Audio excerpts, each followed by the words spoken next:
यहाँ पर देखिए क्वेश्चन है प्रकाश के अपवर्तन क्या है, इसके नियम लिखें। ठीक है मेरे भाई, ये देखिए जैसे मतलब यहाँ पर क्वेश्चन है वैसा ही एकदम 2015 में क्लास 10 की परीक्षा में पूछ चुका है। ठीक है, साइंस में पूछा है मेरे भाई। चलिए इसको बनाते हैं, बिल्कुल आसान है।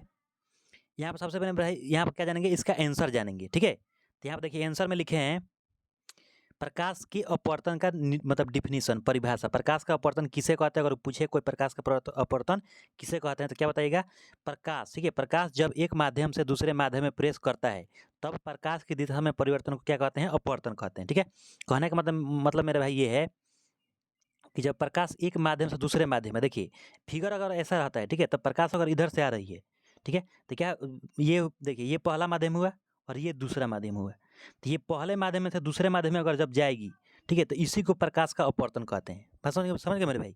ठीक है, ये क्या है, आपको इतना लिख देना है। उसके बाद से प्रकाश के अपवर्तन के कितने नियम होते हैं, 2 नियम होते हैं।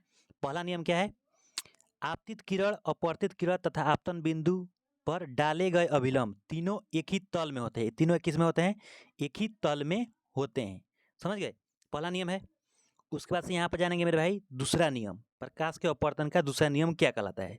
देखिए प्रकाश का अपवर्तन का दूसरा नियम क्या है मेरे भाई, प्रकाश का अपवर्तन के दूसरे नियम को स्नेल का नियम भी कहते हैं। अगर स्नेल का नियम भी कहीं पर पूछ रहा है तो हम क्या करते हैं, इसी को लिख देते हैं। तो यहाँ पर क्या करेंगे, इस नियम के अनुसार, इस नियम के अनुसार प्रकाश की किसी विशेष रंग के लिए, प्रकाश की किसी विशेष रंग के लिए आपतन कोण की जया, आपतन कोण की जया यानी साइन आई, ठीक है, तथा अपवर्तन कोण की जया यानी साइन आर का अनुपात किन्हीं दो माध्यमों के लिए एक नियतांक होता है। किन्हीं दो माध्यमों के लिए एक नियतांक होता है। ये प्रकाश के मतलब अपवर्तन का दूसरा नियम है मेरे भाई। ठीक है, और इसी नियम को हम क्या बोलते हैं, स्नेल का नियम भी कहते हैं। यहाँ पर मेरे भाई लिखे हैं देखिए, अर्थात म्यू यानी क्या है, अपवर्तनांक एक नियतांक होता है, क्योंकि दोनों का अनुपात क्या होता है, एक नियतांक होता है। तो नियतांक को हम किससे सूचित किए हैं, म्यू से। म्यू क्या है, अपवर्तनांक होता है।